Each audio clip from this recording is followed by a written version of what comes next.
দাদা সাইজটা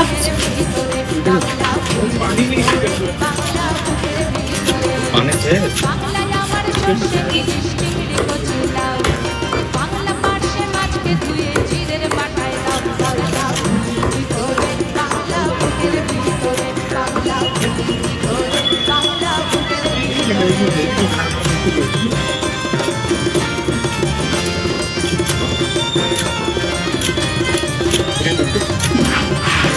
একটা আগে করে দিতে বলছে